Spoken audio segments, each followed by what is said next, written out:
Welcome to section 5.8, Polynomial Models in the Real World. A lot of people talk about how math is not used too often in the real world. I am one of them. However, it does come in handy when we're working with statistics, and this is kind of a way to work with statistics or to work with data. So the one thing you will need today is your graphing calculator. So please make sure you've got that out. And I just want to start off with making sure that mine is on. And it is not. Let me try that one more time. There we go. One thing I do want you guys to do when we first start out, most of you have already done this, but I just want to make sure that we're all on the same page, is we need to have the diagnostic on.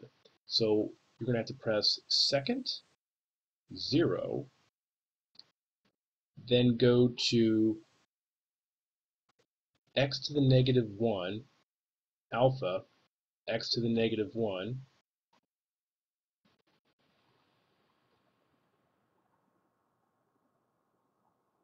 and then that'll get you close to diagnostic on, to where you just scroll down and look at diagnostic on. There's diagnostic off. Highlight diagnostic on, press enter again, and it is now done.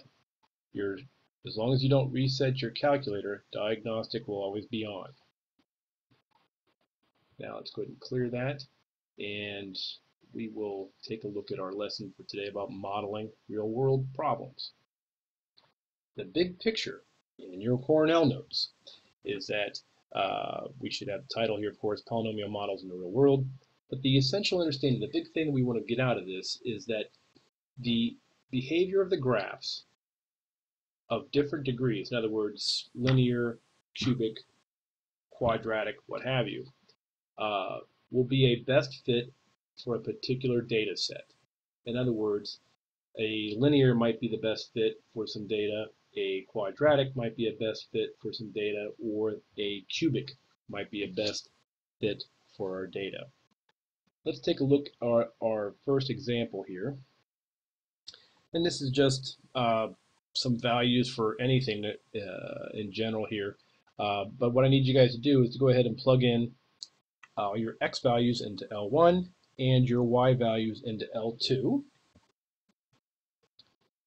I'm going to move that over here so we can see that. So I'm going to hit Stat, Edit, and if I have anything in L1, I'm going to go up to L1, press Clear, then Enter. Scroll over to L2, go up to L2, press Clear, then Enter. That way, you're guaranteeing yourself a fresh slate, and your calculator won't be making errors. So let's plug in all the values for x.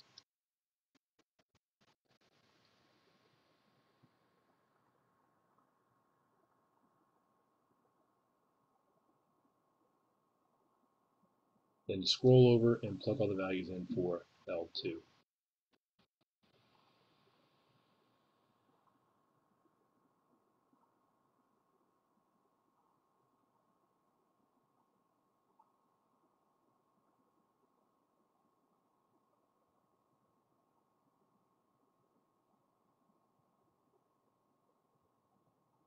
Now that we've got that data set in there, I always like to go back and make a check to see if I've made any boo-boos. And it looks like I did make a boo-boo here. That should be not 178, but 17.8. Like I said again, it's always nice just to give a quick check. That way you won't make any silly errors with the calculator. So now let's go ahead and take a look what they've done here on the little screen here. They've taken the same data and did a linear regression, a quadratic regression, and then a cubic regression. And you can tell that the cubic is a much better fit than the quadratic or the linear. But I want to go test that theory myself. So I'm going to go ahead and hit Stat, Calc, go to Linear Regression 4, and make sure I have L1, L2 in there. L1, L2, bars, y bars, enter for some of the operating systems. For this operating system, they have it all set up. but you have to go to store reg EQ. In other words, store the regression equation where? Well, that's the vars, y vars, enter, enter. Vars, y vars, enter, enter, and it's going to store it in y1. So you go to calc, and lo and behold, you've got your linear regression. And the r squared value is the one you're taking a look at. Now it says about a grade of about 55%. That's a failing grade, not the best fit, you can tell by the picture, for this data. So now let's go ahead and do that all over again, but instead of linear regression, we're going to do quadratic regression. And that is 5. And we're going to go down to store in vars, y vars, enter, enter. In other words, y1. Scroll down to calculate. And we get a little bit of a better r squared value. If you take a look at the graph, you can see it, yeah, okay, a little bit better fit. Now let's go ahead and do the same thing. Last one for a cubic regression. Stat calc. Cubic regression is 6. And scroll down to where it says store the regression equation. We're going to press again vars, y vars, enter, enter, calculate. And lo and behold, you get a very good number, almost close to 1. Remember, when we're looking at the best fit, the closer the r squared value is to 1, the better the fit. So you can tell right here that the cubic was the best fit for this data set. Now that we've got an idea of how to evaluate these data sets, let's take a look at the next problem here. Go ahead and move that. And oh, sorry, there's going to be a little key concept here. Thank you. One thing to think about for this key concept, I'll read it off in Mathanese and then I'll explain it in English. The first thing is that for any set of n plus 1 points in the coordinate plane that pass a vertical line test, in other words, passing a vertical line test means that it's actually a function, there is a unique polynomial of degree at most n that fits the points perfectly. Say what? Here we go. It says that if you have 2 points or 2 coordinates, you're most likely going to determine a unique or a line, a linear function.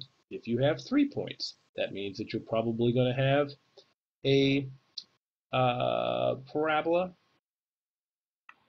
And if you have 4 points, that's probably going to be a cubic regression. So in other words, if you have a 2, it's probably going to be unique. If you have 3, it's going to be a parabola. If you have a 4, it's a cubic, and so on. If you had 5, it would be a quartic. If you had 6, it'd be a quintic. But we're really going to focus just on the linear, quadratic, and cubic regressions. So let's take a look at our first problem here. It says, what polynomial function has a graph that passes through these 4 points? Well, question number 1 is, what's going to probably be our best fit?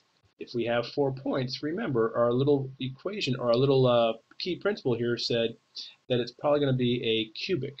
So I'm going to go ahead and cheat. I'm going to go ahead and plug these values in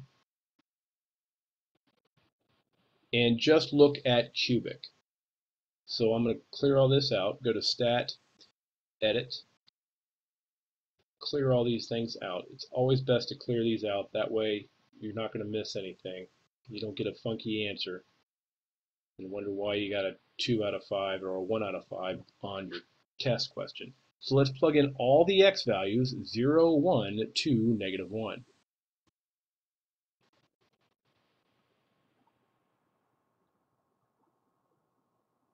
And then plug in the corresponding y values, negative 3, negative 1,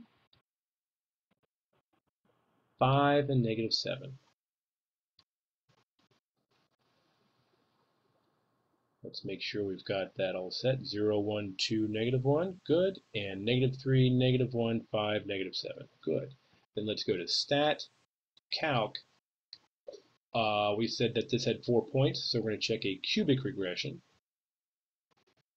Go down to L1, L2. Good. And then, okay, maybe some of you guys caught that I entered the negative 1 here, so that should be negative 1, negative 7.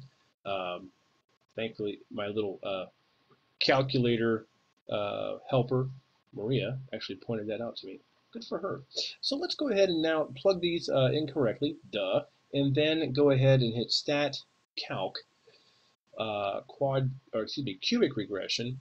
And if you don't want to store it in the regression y1, that's fine. Just go ahead and hit calculate, and it'll come up with your cubic regression right here. So you have -3 for your a value, -1 for your b value, 6 for your c value, and -3 for your constant value. And if you look at r squared, perfect fit. Let's take a look at another one of these problems. Our good old friend Wisconsin, who by the way we beat 59-0, but who am I to point that out? The chart shows how much milk Wisconsin dairy farms produced between 1955, 1980, and 2005. And they want us to create a linear model that best fits this data. And I want you to make sure that you guys are actually, I don't know, using your reading skills when you are doing these problems.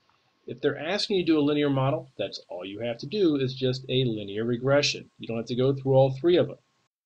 So please make sure you're using your reading skills and your comprehension skills. I'm going to go ahead and do a spoiler alert here. They went ahead and had the L1, L2, they put it in a linear regression, and they came up with a very good fit for the linear regression. And you can see that this line is continually growing from probably 1955, 1980, and 2005. So now I've got another question for you. This is probably a good fit for a linear regression, but let's go ahead and put this into a quadratic regression just for giggles. So I'm going to go to Stat, Edit, and clear out everything from L1 and L2.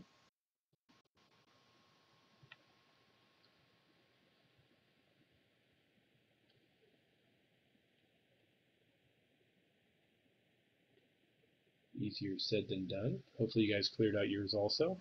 So I'm going to plug in these three values, 55, 80, and 105. Again, these are the numbers of years after 1900. 105. And then plug in our corresponding L2 values, which is 16.2 or 16.5 billion gallons. Problem with my decimal value today. And next one, 22.4 billion gallons. Or is that pounds? It might be gallons or pounds. Billions of pounds, okay. 22.4, and then 22.9. And we have the linear regression value here. Let's take a look at the quadratic. Stat, calc, quadratic, and let's just scroll down to calculate. And it has a perfect fit of r squared.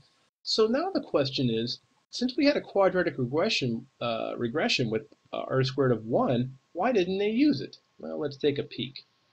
If you guys were to think about this, a quadratic would probably fit this model better.